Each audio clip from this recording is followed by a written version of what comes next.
Hello students, this is Mridula Jangid, faculty of Shivjyoti educational group Kota. बच्चों, आज हम पढ़ेंगे आपकी आरोह पुस्तक का गद्य भाग का पाठ भक्तिन। बच्चों, ये पाठ भक्तिन पढ़ने से पहले हम इसकी लेखिका जो कि महादेवी वर्मा हैं उनके बारे में थोड़ा उनके जीवन का परिचय प्राप्त करेंगे। महादेवी वर्मा हिंदी साहित्य में छायावादी युग की महत्वपूर्ण स्तंभ मानी जाती हैं। इनका जन्म 26 जनवरी 1960 को फर्रुखाबाद में, जो कि अभी उत्तर प्रदेश में है, उसमें हुआ था। इनकी प्रारंभिक शिक्षा मिशन स्कूल इंदौर में हुई। महादेवी वर्मा 1929 ईस्वी में भिक्षुणी बनना चाहती थी, अर्थात वो साध्वी बनना चाहती थी, लेकिन महात्मा गांधी के संपर्क में आने के बाद समाज सेवा में लग गई। इनकी रुचि समाज सेवा में बढ़ गई और फिर ये समाज सेवा के कार्य करने लग गई। 1932 ईस्वी में इन्होंने इलाहाबाद विश्वविद्यालय से संस्कृत में एमए की शिक्षा प्राप्त की। इन्होंने नारी शिक्षा प्रसार के मंतव्य से प्रयाग महिला विद्यापीठ की स्थापना की। नारी शिक्षा को इन्होंने बढ़ावा दिया और इसी के लिए इन्होंने प्रयाग विद्यापीठ की स्थापना भी की और उसकी प्रधानाचार्य के रूप में इन्होंने कार्य भी किया। महादेवी वर्मा को प्रशासनिक, अर्ध प्रशासनिक और व्यक्तिगत सभी संस्थाओं से पुरस्कार व सम्मान प्राप्त हुए हैं। भारत सरकार ने महादेवी वर्मा को उनके साहित्यिक सेवा कार्य के लिए पद्म भूषण की उपाधि से सम्मानित किया। यामा नामक काव्य संकलन के लिए इन्हें भारत के सर्वोच्च साहित्यिक सम्मान ज्ञानपीठ पुरस्कार से भी सम्मानित किया गया था। महादेवी वर्मा की साहित्य सेवा को देखते हुए दिल्ली विश्वविद्यालय ने इन्हें डी.लिट की उपाधि भी प्रदान की थी। उत्तर प्रदेश हिंदी संस्थान ने भी इन्हें भारत भारती पुरस्कार से सम्मानित किया।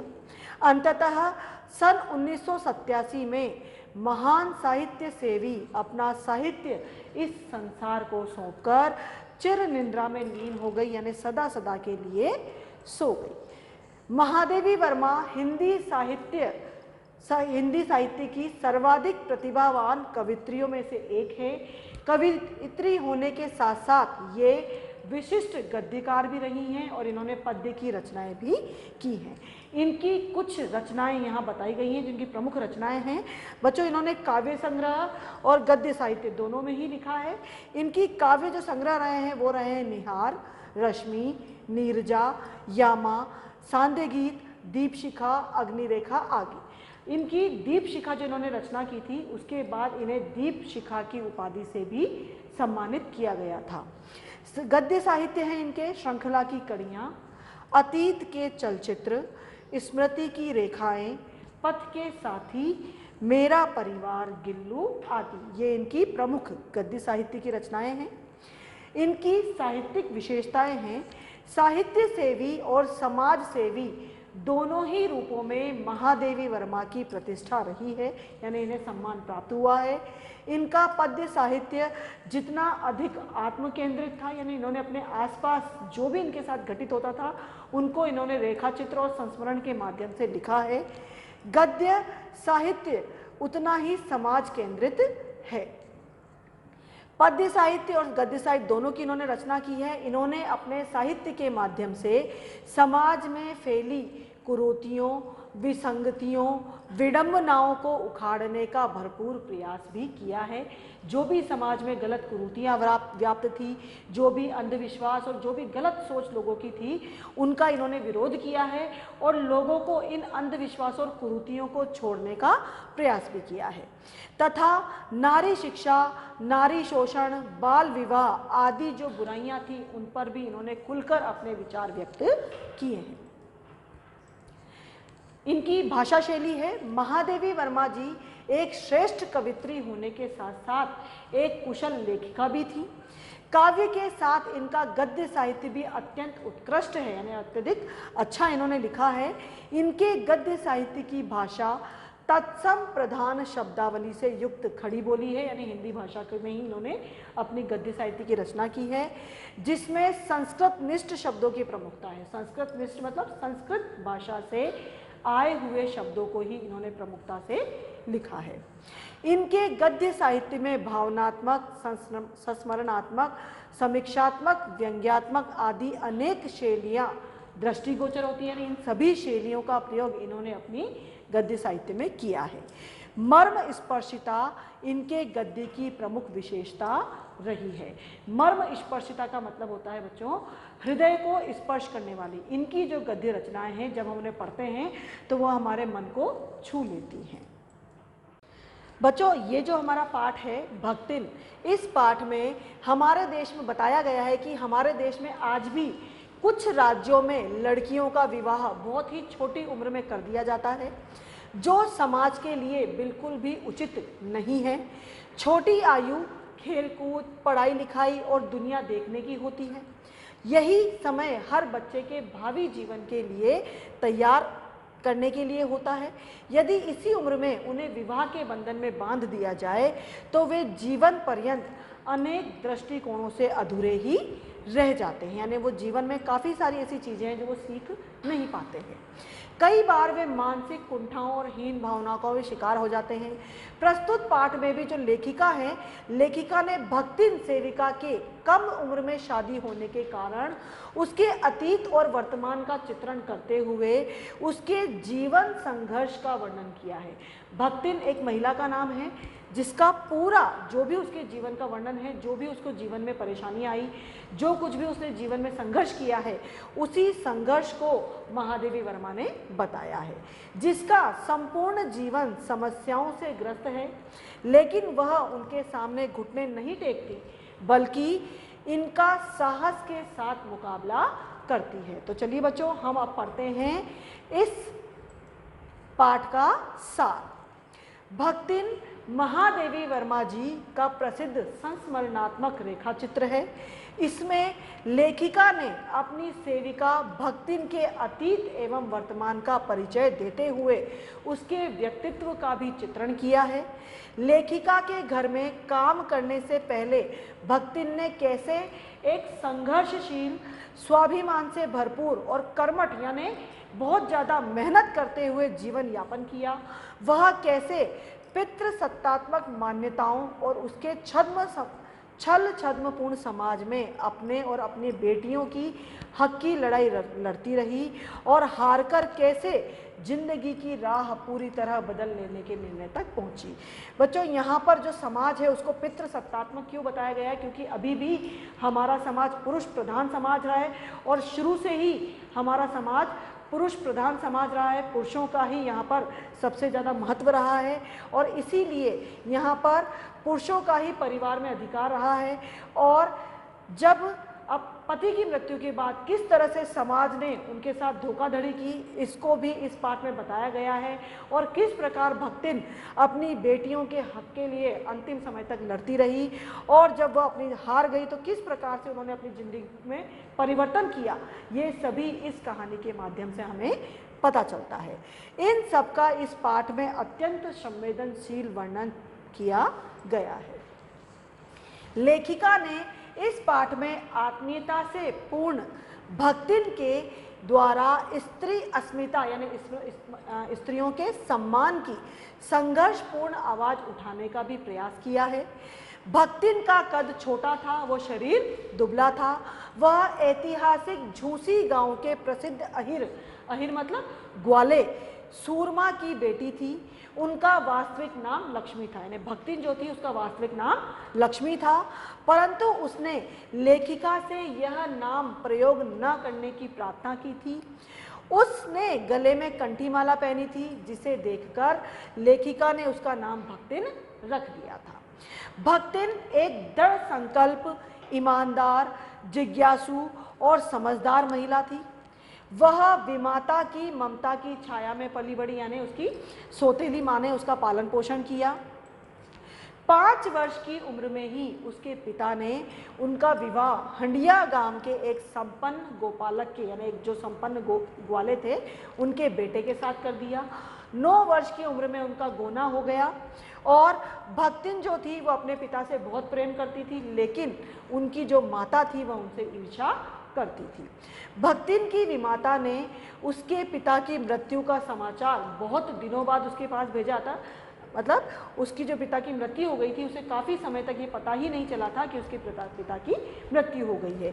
और जब उन्हें पता चला तो उसकी जो सास थी उसने रोने पीटने के अपशकुन से बचने के लिए उसे ये सूचना नहीं दी कि उसके पिता की मृत्यु हो गई है, बल्कि उसे पीहर यह कहकर भेज दिया कि बहुत दिनों से तुम पीहर नहीं गई हो, इसलिए जाकर मिलाओ। मायके जाने पर जब उन्हें इस बात का पता चला कि उनके पिता इस दुनिया में नहीं रहे और उनकी विमाता ने, उनकी जो सौतेली माँ थी, उन्होंने उनके साथ दुर्व्यवहार किया तथा पिता की मृत्यु से व्यथित होकर यानी दुखी होकर वह बिना पानी पिए ही वापस अपने ससुराल लौट आई। घर आकर सास को खरी खोटी सुनाई यानी बहुत भला बुरा उन्होंने सुनाया तथा पति के ऊपर गहने फेंककर अपना दुख को, अपने क्रोध को उन्होंने जताया, व्यक्त किया, अपने दुख को उन्होंने व्यक्त किया। भक्तिन को जीवन के दूसरे भाग में भी सुख की अपेक्षा दुख ही अधिक झेलने पड़े, यानी विवाह के बाद जब उन्होंने जीवन यापन किया तो उन्हें सुख से ज़्यादा दुख प्राप्त हुए। उसकी लगातार 3 लड़कियां पैदा हुई तो सास व जेठानियों से ने उनकी उपेक्षा करना शुरू कर दिया, क्योंकि उसकी सास के 3 बेटे और जेठानियों के भी काले काले पुत्र थे, मतलब उनकी जेठानियों के भी पुत्र थे, केवल इन्हीं की 3 लड़कियां थी। और ये वो समय था जब पुत्र होना गर्व की बात माना जाता था। तो इनकी जो जेठानियाँ थी उनके पुत्र थे, इसलिए उनको ज़्यादा सम्मान मिलता था, परिवार में ज़्यादा महत्व मिलता था। बल्कि भक्तिन को पूरे घर का काम करना पड़ता था और पूरे दिन उसे ताने और उलाने ही मिलते थे। इस प्रकार भक्तिन और उसकी बेटियों को उपेक्षा का शिकार होना पड़ा था। उसकी जेठानियाँ बैठ बैठ कर खाती और भक्तिन घर में कूटती पीसती आदि सारा काम करती, यानी जो उसकी जेठानियाँ थी वो तो आराम से बैठकर खाती थी, वो कोई काम नहीं करती थी, बल्कि भक्तिन और उसकी बेटियों को घर का सारा काम करना पड़ता था। उसकी नन्ही लड़कियां, जो उसकी छोटी छोटी बेटियां थी, वो गोबर उठाती, कंडे थापती। खाने के मामले में भी उनके साथ भेदभाव किया जाता था। जो जेठानियों के लड़के थे उन्हें अच्छे अच्छे पकवान और दूध मलाई खाने को दी जाती थी, बल्कि उसकी लड़कियों को चने बाजरे की घुघरी यानी रूखा सूखा भोजन ही खाने को मिलता था। इस पूरे प्रकरण में भक्तिन के पति का व्यवहार अच्छा था, उसे अपनी पत्नी पर विश्वास था। पति प्रेम के बल पर ही वह अलग हो गई, यानी वो अपने परिवार से अलग हो गई। घर और खेत खलिहान का सब कार्य वह स्वयं करती थी। परिश्रम के कारण घर में समृद्धि आ गई। पति ने बड़ी लड़की का विवाह धूमधाम से किया। इसके बाद वह 2 कन्याओं और पत्नी को छोड़कर चल बसा, यानी जल्दी ही उसकी मृत्यु हो गई थी। उस समय भक्तिन की आयु केवल 29 वर्ष की थी। पति की मृत्यु के कुछ दिनों बाद उसने अपनी छोटी लड़कियों की भी शादी कर दी तथा भविष्य में अपनी संपत्ति सुरक्षित रखने के लिए बड़े दामाद को अपने घर में रख लिया। जीवन के तीसरे हिस्से में दुर्भाग्य ने उसका पीछा नहीं छोड़ा, यानी उसके बाद भी उसे दुख और कष्ट मिलते रहे। कैसे मिलते रहे? क्योंकि उसकी जो बड़ी लड़की थी, जिसके दामाद को उसने अपने घर में ही रख लिया था, वह भी विधवा हो गई, यानी उसके दामाद की भी मृत्यु हो गई। परिवार वालों की दृष्टि उसकी संपत्ति पर थी। जो उसकी जेठ और जेठ के बच्चे थे, उनकी पूरी दृष्टि उसकी संपत्ति पर थी। वो उसकी संपत्ति को हड़पना चाहते थे। उसके जेठ का बड़ा बेटा अपनी विधवा बहन के लिए अपने तीतर लड़ाने वाले साले को बुला लाया, यानी जो बेरोजगार जो था उसका साला, उसको बुला लाया और उसने अपने साले से उसकी बहन का विवाह करना चाहा। लेकिन उससे विवाह हो जाने पर सब कुछ उन्हीं के अधिकार में रहता। अगर उसके साले से विवाह हो जाता तो सारी संपत्ति उसी को मिल जाती। लेकिन लड़की ने इसे वर के रूप में नापसंद कर दिया, लेकिन लड़की को वो पसंद नहीं आया। माँ बेटी मन लगाकर अपनी संपत्ति की देखभाल करने लगी। एक दिन भक्तिन की अनुपस्थिति में उस तीतरबाज वर, यानी जो बेरोजगार लड़का था, महाशय ने बेटी को कोठरी में बंद कर दिया और उसके समर्थक गांव वालों को बुलाने लगे। जब सही तरीके से इतनी बार मनाने के बाद भी जब भक्तिन और उसकी बेटी विवाह के लिए तैयार नहीं हुए तो उन्होंने दूसरा तरीका निकाला और जब भक्तिन घर में नहीं थी तो उस बेरोजगार लड़के को, जो कोई काम धाम नहीं करता था, उसे जबरदस्ती उसके घर में भेज दिया। उस समय ये मान्यता थी कि अगर कोई लड़का इस तरह किसी लड़की के साथ अकेला मिलता था तो उन्हें विवाह करना पड़ता था। तो यहाँ पर भी जब उन्होंने वो उसके घर में चला गया और जो जेठ के जो बच्चे थे वो उसके समर्थक जो गांव वाले थे जो उनके समर्थन में थे उसको बुलाने लगे। लड़की ने उस लड़के की, जो लड़का था उसकी खूब मरम्मत की थी, यानी उसकी खूब पिटाई की, लेकिन तो पंच समस्या में पड़ गए थे। लेकिन अंत में पंचायत ने उन्हीं यानी जेठ के लड़कों के पक्ष में ही फैसला सुनाया। भक्तिन और लड़की अपना सा मुंह लेकर रह गए। बहुत उन्हें दुख हुआ, लेकिन उनकी कुछ नहीं चली और उन्हें उस बेरोजगार लड़के को दामाद के रूप में स्वीकार करना ही पड़ा।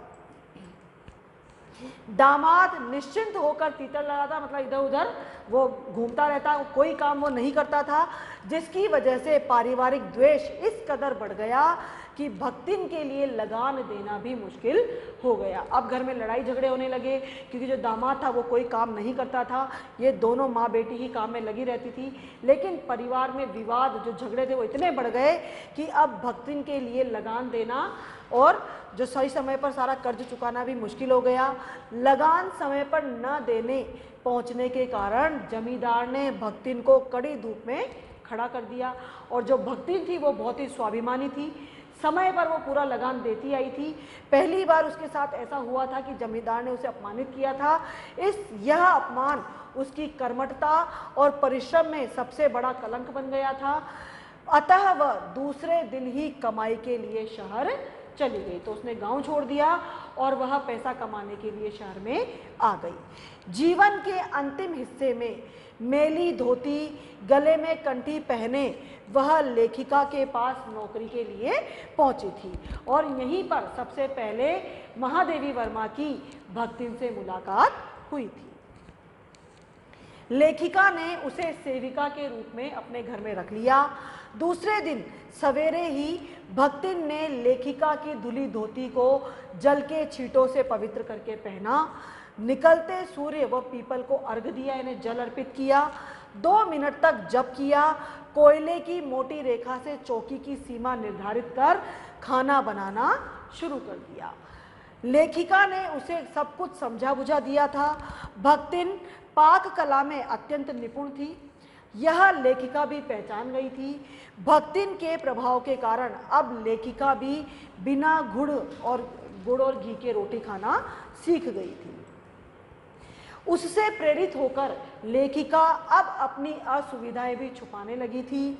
धीरे धीरे भक्तिन का स्वभाव ही ऐसा बन गया कि वह दूसरों को अपने मन के अनुसार बना लेना चाहती थी, लेकिन स्वयं में वह कोई भी परिवर्तन नहीं चाहती थी।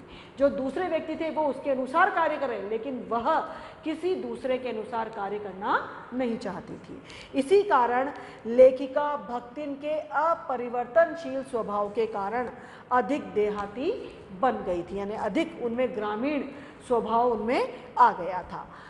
भक्तिन ने अपनी भाषा और अनेक दंत कथाएं लेखिका को कंठस्थ करा दी थी, जो उन्हें बचपन से उन्होंने सुन रखी थी, वो कहानियां उन्होंने उन्हें याद करा दी थी। परंतु खुद आए के स्थान पर जी कहना उसने नहीं सीखा था। वह अत्यंत समझदार महिला थी। उसमें गुण होने के साथ साथ दुर्गुणों का भी अभाव नहीं था, यानी उसमें बहुत से कुछ दुर्गुण भी थे, कुछ बुराइयां भी थी। वह घर में इधर उधर पड़े हुए पैसों को किसी मटकी में छिपा कर रख देती थी। लेखिका महादेवी वर्मा के अगर कभी कोई पैसे रुपए कहीं गिर जाते थे या कहीं रखे रहते थे तो वह उन्हें मटकी में छुपा कर रख देती थी, जिसे वो बुरा नहीं मानती थी। उसकी नज़र में यह अपराध नहीं था। वह सत्य के साथ झूठ भी बोल दिया करती थी। अपने मालिक को खुश करने के लिए वह बात को बदल भी देती थी। अपनी बातों को वो शास्त्र समान मानती थी। उसने लेखिका के पढ़ने के आग्रह को स्वीकार नहीं किया। लेखिका ने उसे पढ़ाना चाहा, लेकिन उसने मना कर दिया। वह लेखिका की स्वयं सहायता करती थी। कभी उसकी उत्तर पुस्तकों को बांधना, कभी अधूरे चित्र कोने में रखना, कभी रंग की प्याली धो देना, तो कभी चटाई को आंचल से झाड़ देना। अनेक कार्यों को वो बड़े कुशलता के साथ कर देती थी। लेखिका किसी पुस्तक के प्रकाशित होने पर वह बहुत प्रसन्न होती थी जब लेखिका की कोई नई पुस्तक प्रकाशित होती थी तो उसे बहुत खुशी होती थी। लेखिका भी उसकी आभारी थी, क्योंकि जब वह बार बार के आग्रह के बाद भी भोजन के लिए न उठकर चित्र वगैरह बनाती रहती थी लेखिका, तब भक्तिन कभी दही का शरबत यानी लस्सी तो कभी तुलसी की चाय पिलाकर उसकी भूख के कष्ट को उनसे बचाती रहती थी, यानी उन्हें भूखा नहीं रहने देती थी। भक्तिन में सेवा भाव बहुत था। छात्रावास की रोशनी बुझने पर जब लेखिका के परिवार के सदस्य हिरनी, सोना, कुत्ता, बसंत, बिल्ली, गोधुली भी आराम करने लगती। बच्चों ये सब महादेवी वर्मा के घर में रहते थे। महादेवी वर्मा को जानवर भी अत्यधिक प्रिय थे और ये सभी जानवर उन्होंने पाले हुए थे। इन जानवरों के ऊपर भी उन्होंने बहुत सी कथाएं, संस्मरणात्मक रेखा चित्र लिखे हैं। तो ये सभी, वो कह रही है, परिवार के सारे सदस्य जब आराम करने लगते तब भी भक्तिन लेखिका के साथ जागती रहती थी। जब तक लेखिका सोती नहीं थी वो भी उनके साथ जागती रहती थी। वह प्रत्येक कार्य में लेखिका की सहायता करने के लिए दौड़ पड़ती थी।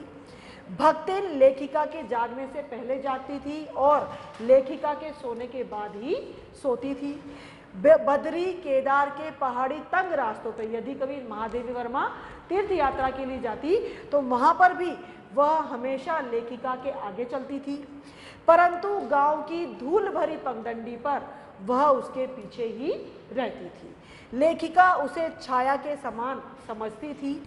युद्ध को देश की सीमा पर बढ़ते देखकर भक्तिन के बेटी, दामाद, नाती उसको बुलाने आए, उसको बुलाने के लिए आए कि अभी आप गांव चलिए, लेकिन वह उनके साथ नहीं गई और युद्ध के समाप्त होने पर उसने लेखिका से विनीत भाव में यानी विनम्रता पूर्वक यह निवेदन किया कि वह अपने गांव जाने का उन्होंने अनुरोध किया, उनसे निवेदन किया कि वो भी उनके साथ गांव चले।